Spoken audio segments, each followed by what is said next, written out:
మంత్రి పదవి మాకంటూ తెలంగాణ కాంగ్రెస్ నేతలు పోటీ పడుతున్నారు. మాకేం తక్కువ అంటూ పార్టీ ఇన్ఛార్జ్ మీనాక్షి నటరాజన్ ముందు తమ వినతులు పెట్టుకున్నారు.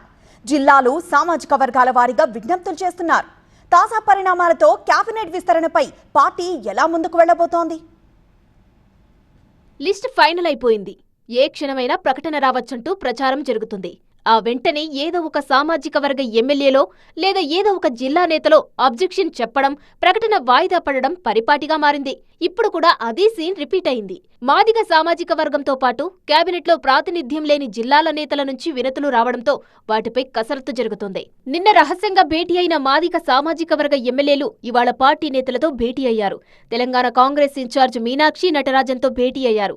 ఓల్డ్ ఎమ్మెల్యే క్వార్టర్స్ లో మీనాక్షి నటరాజన్ను మందుల సామేల్, కవ్వంపల్లి సత్యనారాయణ, అడ్లూరి లక్ష్మణ్, కెప్టెన్ లక్ష్మీకాంత్, కాళీ యాదయ్య కలిశారు. కేబినెట్ విస్తరణలో తమ సామాజిక వర్గానికి ప్రాధాన్యత ఇవ్వాలని కోరారు. నిన్నటి మీటింగ్లో కూడా ఇదే చర్చించామంటూ మీనాక్షి దృష్టికి తీసుకెళ్లారు. అంతకుముందు సీఎం రేవంత్ రెడ్డిని కూడా కలిసి ఇదే అంశాన్ని ప్రస్తావించారు. కవ్వంపల్లి సత్యనారాయణ, అడ్లూరి లక్ష్మణ్, వేముల వీరేశం, మందుల సామేల్, లక్ష్మీకాంతరావు సీఎంను క్యాంప్ ఆఫీసులో కలిశారు. కేబినెట్లో తమకు అవకాశం కల్పించాలని విజ్ఞప్తి చేశారు. ఇంతమంది మాదిగలు ఉన్నాం. ఈ మాదిగ జాతికి తప్పకుండా మీరు మంత్రివర్గంలో స్థానం ఇవ్వాలని చెప్పి 5 రోజుల కింద గౌరవనీయులు మన ముఖ్యమంత్రి రేవంత్ రెడ్డి గారిని కలిసినాం. తర్వాత ఈ రోజు నాడు గౌరవనీయులు కాంగ్రెస్ పార్టీ ఇన్ఛార్జి మీనాక్షి నటరాజన్ గారిని కలిసినాం.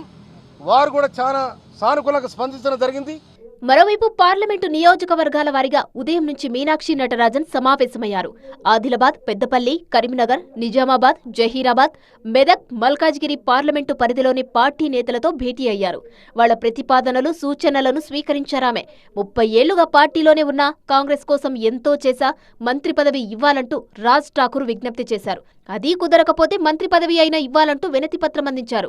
ఇక ఎమ్మెల్యే ప్రేమ్ సాగర్ రావు కూడా మీనాక్షిని కలిశారు. చెప్పాల్సిన విషయాలన్నీ చెప్పారన్నారాయన.